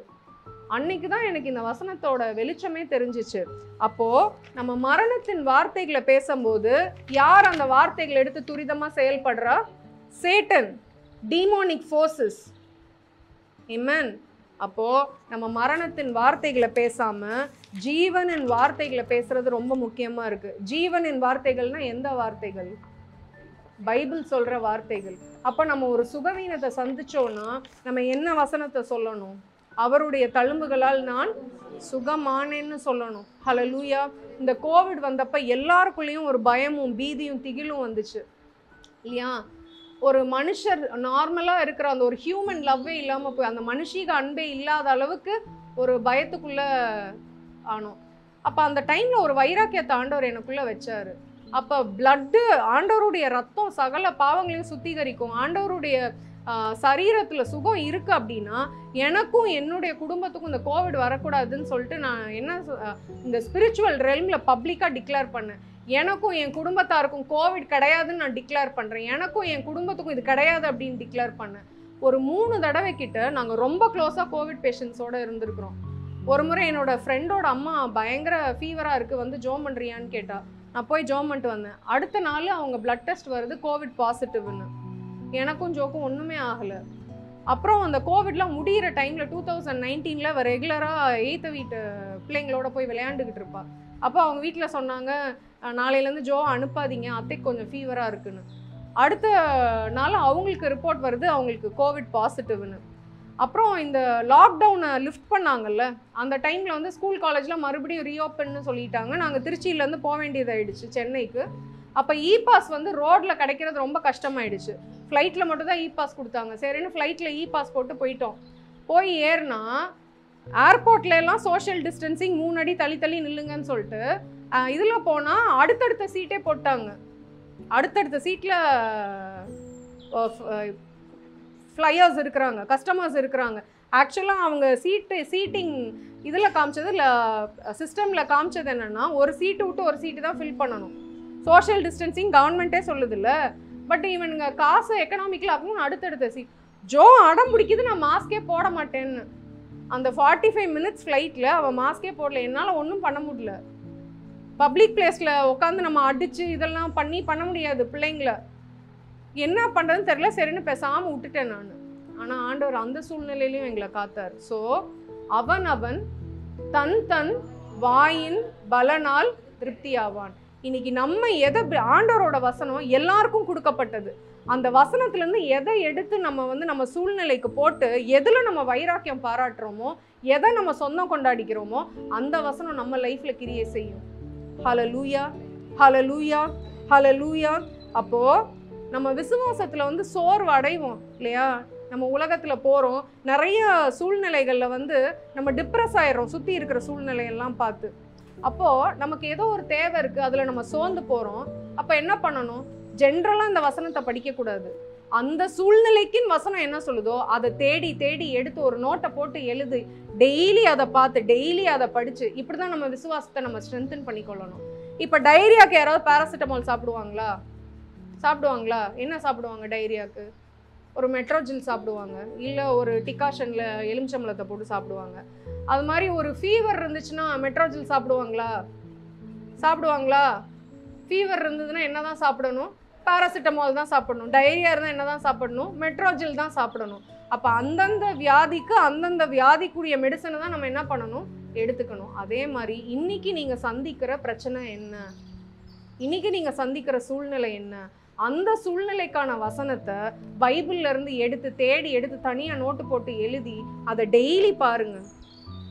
இரவும் பகலும் அதிலே தியானமாக இருக்கிற மனுஷன் பாக்கியவான்னு வசனம் சொல்லுது. நீங்கள் என்ன சூழ்நிலையை சந்திக்கிறீங்களோ அந்த சூழ்நிலைக்கான வசனங்களை பைபிள்லேருந்து பொறுக்கி எடுத்து அந்த வசனங்களை தியானிங்க. அந்த வசனங்களை, அந்த காரியங்களை ப்ரீச்சிங்க மெசேஜை கேளுங்க. ஒரு வாரத்தில் சண்டே கேட்குற மெசேஜ் இல்லாமல் 2-3 மெசேஜாவது நீங்கள் போய் கேட்கணும். உங்கள் விசுவாசத்தை துள்ளி எழுப்புகிறதான மெசேஜ். சப்போஸிங் என்னோட நீடு இப்போ குடும்பத்தில் ஒரு சண்டை இருக்குது, அந்த சண்டையில் ஒரு ரெஸ்டரேஷன் ஆகணும்னு நான் பிலீவ் பண்ணிட்டு இருக்கேன். அப்போ நான் கடைசி கால மெசேஜை கேட்கக்கூடாது. என்னோட பிரச்சனை என்ன? ரெஸ்டரேஷன், திரும்பி கட்டப்படுதல். அப்போ நான் என்ன மெசேஜை கேட்கணும்? திரும்பி கட்டப்படுதல், தேவன் எப்படிப்பட்டவர், இப்படிப்பட்ட மெசேஜஸை கேட்கணும். இப்போ நான் ஒரு சுகவீனத்தை கடந்து போகிறேன், அப்போ நான் வேற செய்திகளை கேட்கக்கூடாது. நான் அதிகமாக எதை கேட்கணும்? சுகத்துக்கு அடுத்த செய்திகளை கேட்கணும். அப்போது எனக்கு என்ன பிரச்சனையோ அதுக்கான வசனங்களையும் அதுக்கான மெசேஜஸையும் போட்டு கேட்டு கேட்டு கேட்டு கேட்டு கேட்டு இப்படி நம்ம விசுவாசத்தை பில்டு பண்ணும்போது நம்ம வாயும் என்ன பண்ண ஆரம்பிக்கும்? நன்மையான வார்த்தைகளை, இந்த வார்த்தை என்ன சொல்லுதோ அதை பேச ஆரம்பிக்கும். அப்போது என்ன பேசுகிறோன்றது ரொம்ப ரொம்ப ரொம்ப முக்கியம். இப்போ ஒரு குழந்தை ஸ்டடீஸில் வீக்காக இருந்ததுன்னா அவனை மட்டம் தட்டக்கூடாது. அதுக்கு பதிலாக என் தேவன், உங்கள் பிள்ளை பேரை போடுங்க, அவனுடைய குறைவுகளை எல்லாம் கிறிஸ்து இயேசுக்குள் மகிமையில் நிறைவாக்குவார். அதை சொல்லுங்க அவங்க மேலே. இப்போ பிஸ்னஸ் செழிக்கவே இல்லை, அப்போ என்ன பண்ணணும்?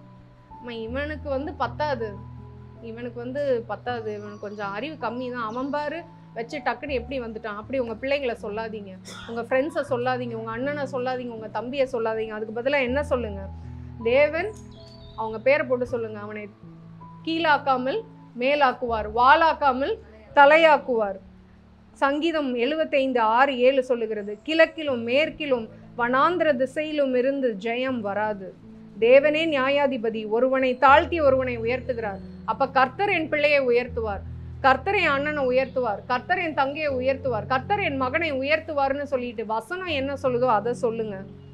இப்போ ஒரு பிள்ளை ஸ்லோவாக பிக்கப் பண்ணுது, அது பிக்கப்பே ஸ்லோவாக இருக்குது, ஸ்லோவாக தான் எல்லாம் பண்ணுது, ரொம்ப கஷ்டப்படுது, அப்போ அதுக்கு அவ்வளோதான் அப்படின்றத சொல்லக்கூடாது. வசனம் என்ன சொல்லுது? ஞானிகளை வெட்கப்படுத்தும்படி தேவன் உலகத்தில் பைத்தியமானவைகளை தெரிந்து கொண்டார், பலமுள்ளவைகளை வெட்கப்படுத்தும்படி தேவன் உலகத்தில் பலவீனமானவைகளை தெரிந்து கொண்டார். 1 கொரிந்தியர் 1:27. இதை சொல்லுங்க. உங்கள் பிரச்சனைக்கான வசனத்தை பைபிள்ல இருந்து தேடி எடுங்க, அதை சொல்லுங்க. ஒரு நாள் நான் ஜோவை பற்றி ரொம்ப கவலைப்பட்டுட்டு இருந்தேன். அவளை நாங்கள் ட்ரிச்சிலையும் சென்னையிலையும் மாற்றி மாற்றி ஸ்கூலில் மாறி சேர்த்ததுனால அவள் கொஞ்சம் ஸ்டடீஸில் ரொம்ப ஸ்ட்ரகிள் பண்ணிட்டு இருந்தான். அப்போ ஒரு நாள் ரொம்ப கவலைன்னா ஒரு மாதிரி டிப்ரெஸிங்காக ஒரு வரி இருந்துகிட்டே இருந்துச்சு. எப்படி இவ பிக்கப் பண்ணுவா, எப்படி இவ படிப்பா, எப்படி இவ 8th 9thலாம் எப்படி இவ ஸ்கோர் பண்ணுவான்றது எனக்கு ஒரு பயங்கர கவலையாக இருந்துச்சு. அப்போ எனக்கு ஆண்டவர் ஒரு வசனத்தை சொன்னார். எக்லெசியாஸ்டஸ் 9:11, பிரசங்கி 9:11. இதை நான் பொது மொழிபெயர்ப்பிலிருந்து வாசிக்கிறேன். பொது மொழிபெயர்ப்பு எப்படி சொல்லுதுன்னா, நான் வாழ்க்கையில் நியாயமற்ற சிலவற்றை பார்த்தேன். வேகமாக ஓடுகிறவன் பந்தயத்தில் எப்பொழுதும் வெற்றி பெறுவதில்லை, வலுமிக்க படைப்போரில் எப்பொழுதும் வெற்றி பெறுவதில்லை, வலுமிக்கவன் படைப்போரில் எப்பொழுதும் வெற்றி பெறுவதில்லை, ஞானத்தில் சிறந்தவன் எப்பொழுதும் அதிகமாக சம்பாதிப்பதில்லை, அறிவு கூர்மை மிக்கவன் எப்பொழுதும் செல்வத்தை பெறுவதில்லை, கல்வி அறிவு மிக்கவன் எப்பொழுதும் தனக்குரிய பாராட்டுகளை பெறுவதில்லை, அவர்கள் எல்லாருக்கும் சமயமும் தேவ செயலும் நேரிட வேண்டும். ஹல்லேலூயா. ஸோ நம்ம என்ன நினைப்போம்? ஒரு ரேஸ்ல யார் ஃபர்ஸ்ட் வருவா? பிரசங்கி 9:11. ஒரு ரேஸ்ல எப்பயும் யார் ஃபர்ஸ்ட் வருவா? வேகமா ஓடுறவங்க தானே ஃபர்ஸ்ட் வரணும். ஆனா இங்க வசனம் சொல்லுது, வேகமாக நான் வாழ்க்கையில் நியாயமற்ற சிலவற்றை பார்த்தேன், வேகமாக ஓடுகிறவன் பந்தயத்தில் எப்பொழுதும் வெற்றி பெறுவதில்லை. வேகமா ஓடுறவங்க எத்தனை பேர் தடுக்கி விழுந்துடுறாங்க, 3ஆவதா இருந்தவங்க சரட்டுன்னு ஓடி ஃபர்ஸ்ட் வந்துடுறாங்க பாருங்க. அடுத்து வலுமிக்கவன் படைப்போரில் எப்பொழுதும் வெற்றி பெறுவதில்லை. நம்ம என்ன நினைப்போம், battle belongs to the strong. யார் வலுமிக்கவங்களா இருக்கிறாங்களோ அவங்க தான் யுத்தத்தில் வெற்றி பெறுவாங்கன்னு பார்த்தோம். ஆனால் கிதியோனை பாருங்க, பெரிய ஆர்மி, பெரிய சேனையா இருக்கிறாங்க மீதியானியர்கள். அதுக்கு பெரிய சேனையவா கூட்டிட்டு போனாரு கிதியோன்னு? எத்தனை பேரை கூட்டிட்டு போனாங்க? வெறும் 300 பேரை. ஸோ இங்க வசனம் சொல்லுது, வலுமிக்கவர் படைப்போரில் எப்பொழுதும் வெற்றி பெறுவதில்லை. ஸ்ட்ராங் மேன் தான் எப்பயும் ஜெயிப்பான் அப்படின்லாம் கிடையாது. அடுத்து, ஞானத்தில் சிறந்தவன் எப்பொழுதும் அதிகமாக சம்பாதிப்பதில்லை. இதை ஒரு டீச்சராக நான் சொல்ல முடியும். நான் இதோட ஒரு 14 வருஷம் நான் டீச்சராக இருந்திருக்கிறேன். ஃபஸ்ட்டு மார்க் வாங்குற பிள்ளை சாதாரணமாக இருக்கும். லாஸ்ட் மார்க் வாங்கி கஷ்டப்பட்டு தேத்தி விட்டு இந்த பாஸ் ஆகிற பிள்ளை பார்த்தா அது ஆண்டர்ப்ரனராக 100 பேருக்கு வேலை கொடுத்துட்டு அது நல்ல வேலை செஞ்சுக்கிட்டு இருக்கும். நான் எப்போவுமே ரொம்ப ஸ்ட்ரகிள் பண்ணுற பசங்களுக்கு என்னோட ஒரு ஸ்டூடெண்ட்டோட இந்த ஸ்டோரியை நான் சொல்லுவேன். ஒரு ஸ்டூடெண்ட் எங்களுக்கு இருந்தான், அவன் பேரை நான் சொல்ல விரும்பலை. அவனுக்கு என்ன ஆசைன்னா, நல்ல டான்ஸர் ஆகணும், சினிமாவில் கொரியோகிராஃபர் ஆகணும்னு ரொம்ப ஆசை. அவங்க அப்பா வந்து, அவன் அப்போவே என்ன பண்ணிகிட்டு இருந்தான், 12th டைமில் என்ன பண்ணிகிட்டு இருந்தான், இந்த விஜய் டிவிலலாம் ஏர்டெல் சூப்பர் சிங்கர்லாம் வரும்ல, அதில் பாடும்போது பின்னாடி டான்ஸ் ஆடுவாங்கள்ல, அதுலலாம் போய் டான்ஸ் ஆடி இருக்கான். அவன் கொரியோகிராஃப் பண்ணுவான். அதெல்லாம் ஆடிட்டு இருந்தோன்னா அவங்க அப்பா வேணும்னு இவனை எப்படியாவது வழி கொண்டு வரணும்னு கொண்டு வந்து அந்த காலேஜில் சேர்த்துட்டார். அதுவும் நான் சென்னையில் வேலை பார்த்துட்டு இருந்த காலேஜ் எப்படின்னா ஒரு ஜெயில் மாதிரி. ரொம்ப பசங்க ஹாபிஸே இல்லாமல் டைட்டாக வச்சுருப்பாங்க. அவங்கள வேறு எதுலேயுமே அவனுக்கு கவனம் செலுத்த முடியாது. காலேஜ் பஸ்ஸில் தான் வரணும், காலேஜ் பஸ்ஸில் தான் திரும்பி போகணும், அவனுக்கு டைவர்ஷனே இருக்காது. ஸோ அவனை இப்படி ஒரு ஸ்ட்ரிக்டான இன்னொன்று இன் பண்ணிட்டு தான் வரணும், ஷேவ் பண்ணிட்டு தான் வரணும், டையை போட்டு வரணும், டக்குன்னு பண்ணிட்டு வரணும். பட் வாலிபா பசங்க ஜென்ரலாக எப்படி நல்லா தாடி வளர்த்துக்கணும், நல்லா இப்படி இருக்கணும் அப்படி இருக்கணும் நிறைய ஆசை வச்சுருப்பாங்க. அவனோட எந்த ஆசையுமே இது இல்லாமல் அவங்க அப்பா வச்சு செஞ்சு விட்டார், அவனை போட அந்த காலேஜுக்கு அப்படின்னு சொல்லிட்டு. அவன் என்ன பண்ணான், நீங்கள் இப்படி பண்ணுறீங்கல்ல, சேர்த்து தானே விட முடியும், நான் படித்தா தானே டிகிரி வாங்குவேன். அவன் அவங்க அப்பா வச்சு செஞ்சுட்டு இருந்தான். எப்படின்னா, படிக்கவே மாட்டான். அவன் அறிவாளி பையன். ஆனால் அவன் என்ன பண்ணுவான், அவன் படிக்கவே மாட்டான். அப்படியே அரியர் உளுந்துக்கிட்டே இருந்துச்சு. ஒரு 3rd இயரில் என்ன ஆச்சுன்னா, 3rd இயர் ஸ்டார்டிங்கில், இன்ஜினியரிங் 4 வருஷம் இல்லை, 3rd இயர் ஸ்டார்டிங்கில் அவனுக்கு ரூமடைட் ஆர்த்ரைட்டிஸ்ன்னு சொல்லிட்டாங்க. அதாவது முட்டுக்கு முட்டு அவனுக்கு பயங்கர வலி. ஸோ நீ இனிமேல் டான்ஸ்லாம் ஆடக்கூடாது பண்ணிட்டாங்க. அவனுக்கு நடக்கிறதே வலியோடு தான் அவன் நடப்பான். முட்டுக்கு முட்டு வலின்றதுனால வலி. ஸோ அவனுக்கு என்ன ஆச்சுன்னா, அவன் கனவுல மண்ணை போட்ட மாதிரி ஆயிடுச்சு. அவனுக்கு என்ன ஆசை, நல்ல கொரியோகிராஃபராக சினிமாவில் வரணும்னு ஆசை, நல்லா டான்ஸ் ஆடுவான் பையன். ஆனால் அதுக்கான இதுவே இல்லாமல் 3rd இயர் ஸ்டார்டிங்கில் அவனுக்கு டயக்னோசிஸ் கொடுத்துறாங்க, ரூமடைட் ஆர்த்ரைட்டிஸ். ஸோ ஆட முடியல. சரி, படிப்பு இருந்தாவது படிப்புக்கு ஏற்ற நல்ல வேலைக்கு போகலாம். அவன் எத்தனை அரியர் வச்சுருப்பான், 10க்கு மேலே அவனுக்கு அரியர் ஆகிடுச்சு 3rd இயர்லேயே. அடுத்த வருஷம் சடன்னு அவன் ஃப்ரெண்ட்ஸ் எல்லாம் பிளேஸ்மெண்ட் ஆகி எல்லா கையிலையும் வேலை இருக்கும். இவனுக்கு ஒரு பயம் வந்துருச்சு, நம்ம என்னடா பண்ணுறது, இதுலேயும் போக முடியாமல் இதுலேயும் போகாமல் நட்டாத்தில் நிற்கிறோம், நம்ம என்ன பண்ண போகிறோன்னு ஒரு பயமும் பீதியும் திகிலும் அவன் மனசில் வந்துருச்சு. ஸோ அவன் என்ன பண்ணான், 3rd இயரில் போய் எங்கள் காலேஜில் ஒரு செல் இருந்துச்சு, அட்வைசரி பியூரோ ஃபார் ஹையர் ஸ்டடீஸ்க்குன்னு தனியாக ஒரு ரூம் வச்சுருப்பாங்க. அதில் வந்து இந்த quantitative aptitude, qualitative aptitude, how to improve communication skills, how to appear for இன்டர்வியூவில் என்ன கொஸ்டின் கேட்பாங்க, இதெல்லாம் நிறைய புக்ஸ் வச்சுருப்பாங்க. இவனா தலைவாணி மாதிரி பெரிய பெரிய புக்ஸை எடுத்துகிட்டு போய் வீட்டில், இந்த காலேஜ் இதுக்கு படிக்கிறானோ இல்லையா, அவன் பாட்டுக்கு உட்காந்து அதெல்லாம் படித்து அவனே அப்டேட் பண்ணிக்க ஆரம்பித்தான். நல்லா எப்படி இங்கிலீஷில் பேசுறது, ஒரு சேல்ஸ்மேனை இன்டர்வியூ எப்படி அட்டென்ட் பண்ணுறது, இந்த கொஸ்டினுக்குலாம் எப்படி பதில் சொல்கிறதுன்னு அவனோட இதை நல்லா அப்டேட் பண்ண ஆரம்பிச்சிட்டான். கடைசியில் என்ன ஆச்சு, பிளேஸ்மெண்ட் எல்லாம் அட்டென்ட் பண்ணாங்க. இந்த கோர் கம்பெனிஸ்லாம் வந்தப்போ 2 அரியர் 3 அரியர் இருக்கவங்க கூட போகவே முடியல இன்டர்வியூ. ஆனால் இவனுக்கு 10 அரியர். இவன் எவ்வளோ கான்ஃபிடென்ட்டாக பேசுகிறான்றதை பார்த்துட்டு பைஜூஸ்ன்னு ஒரு கம்பெனியில் இவனை எடுத்துட்டாங்க வேலைக்கு.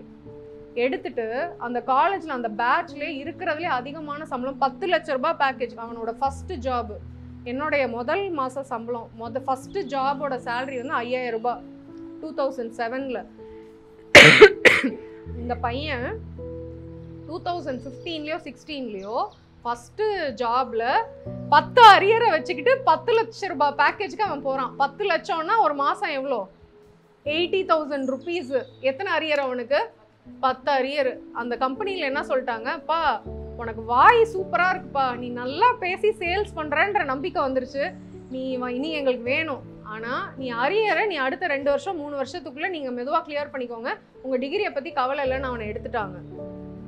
ஸோ நம்ம பிள்ளை எப்படி படித்தாலும் அவங்களுடைய ஃப்யூச்சர் யார் கைகளில் இருக்குது, தேவனுடைய கைகளில் இருக்குது. இந்த வசனம் சொல்லுது, வேகமாக ஓடுகிறவன் பந்தயத்தில் எப்பொழுதும் வெற்றி பெறுவதில்லை. வலுமிக்கவன் படைப்போரில் எப்பொழுதும் வெற்றி பெறுவதில்லை. ஞானத்தில் சிறந்தவன் எப்பொழுதும் அதிகமாக சம்பாதிப்பதில்லை. அறிவு கூர்மை மிக்கவன் எப்பொழுதும் செல்வத்தை பெறுவதில்லை. இன்னைக்கு வந்து இவன் அறிவு கூர்மை மிக்கவன் சொல்ல முடியுமா அந்த ஸ்டூடெண்ட்டை? சொல்ல முடியாது. இன்னைக்கு இப்போ ப்ரெசண்ட்டாக நான் சொல்லி கொடுத்துட்டு இருக்க ஸ்டூடெண்ட்ஸ்லேயே என்னோட கிளாஸில் படிச்சுக்கிட்டு இருக்கும் போதே சம்பாதிக்கிறவன் என்னன்னா, பாஸ் கூட ஆகாதவன் தான் நிறைய சம்பாரிச்சிட்டு இருக்கான். அவங்க அப்பா மளிகை கடை வச்சிருக்கிறாரு, இவனுக்கு இப்போவே ஒரு பிஸ்னஸ் ஐடியா இருக்குது. எப்பவும் காலேஜ் முடிஞ்சால் போய் இதை பண்ணுறது அதை பண்ணுறது இதை கொடுக்குறது ஒரு ட்ரேடிங் பண்ணுறது அவ்வளோ அவன் சம்பாரிச்சிட்டு இருக்கான். பட் அவன் வந்து ரொம்ப அறிவு கூர்மையானவன் அப்படின்னு சொல்லவே முடியாது. ஸோ இந்த வசனம் எப்படி முடியுதுன்னா, அவர்கள் எல்லாருக்கும் சமயமும் தேவ செயலும் நேரிட வேண்டும். இது NLT டிரான்ஸ்லேஷனில் கடைசியில் எப்படி இருக்குன்னா, it is all decided by chance by being in the right place at the right time. இந்த ரைட் பிளேஸ்லையும் ரைட் டைம்லையும் நம்மளை யார் இருக்க பண்ணுறா? காட். ஹல்லேலூயா, ஹல்லேலூயா, ஹல்லேலூயா. ஸோ இந்த வசனம் சொல்லுது, the race is not to the swift nor the battle to the strong. பலவானுக்கு தான் யுத்தம்னு கிடையாது, ஸ்பீடாக ஓடுறவனுக்கு தான் ஜெயம்னு கிடையாது, ஞானவான் தான் அதிகமான பணம் சம்பாதிப்பான்னு கிடையாது. அவர்கள் எல்லாருக்கும் சமயமும் தேவ செயலும் நேரிடும். ஹல்லேலூயா, ஹல்லேலூயா, ஹல்லேலூயா. இன்னைக்கு லாஸ்ட் பெஞ்ச் ஸ்டூடெண்ட்ஸ் எல்லாம் பெரிய பெரிய ஆண்டர்பிரனர்ஸ். ஃபஸ்ட்டு மார்க் எடுத்த ஸ்டூடெண்ட்ஸ்லாம் இன்றைக்கி எம்ப்ளாயீஸாக தான் யார்கிட்டயோ இருக்கிறாங்க. அதனால our children have hope. நம்ம பிள்ளைங்க இப்படி படிக்கிறாங்க அப்படி படிக்கிறாங்க, நம்ம நினச்ச அளவுக்கு மார்க் எடுக்கல. நோ, சமயமும் தேவ செயலும் அவர்களுக்கு நேரிடும். ஹல்லேலூயா. சமயமும் தேவ செயலும் அவர்களுக்கு நேரிடும். ஸோ இன்றைக்கி நான் இந்த மெசேஜை முடிக்க விரும்புகிறேன்.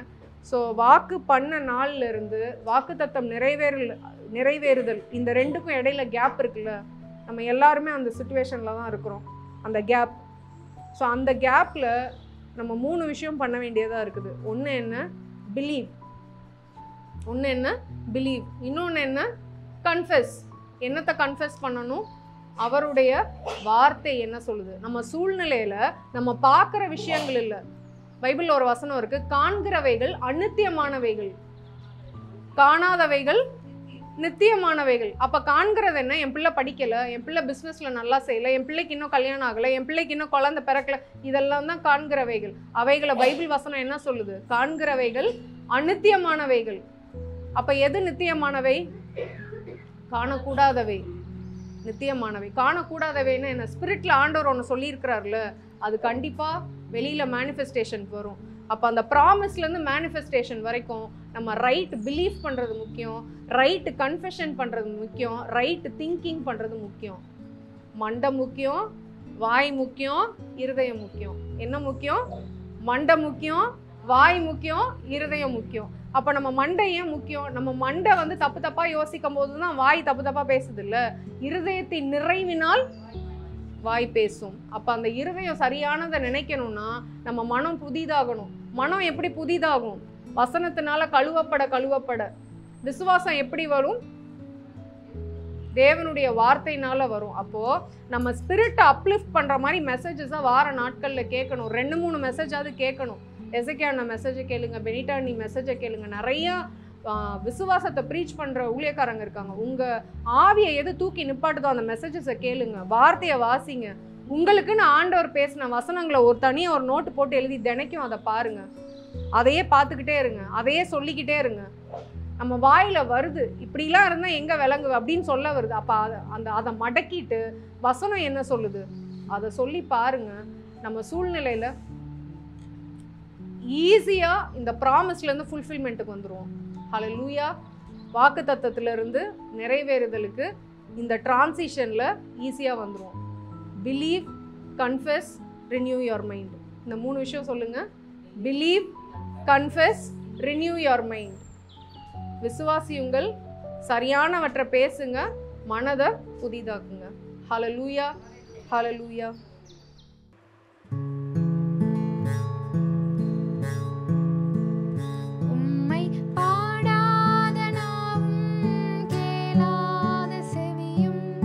மகிமை இழந்த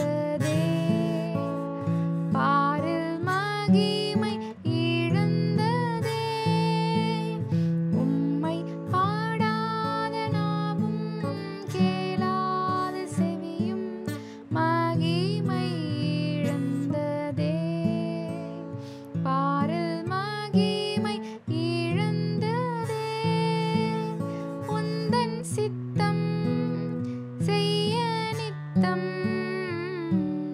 இயேசுவே நீர் என்னை ஆட்கொள்ளுமே உந்தன் சித்தம் செய்ய நித்தம்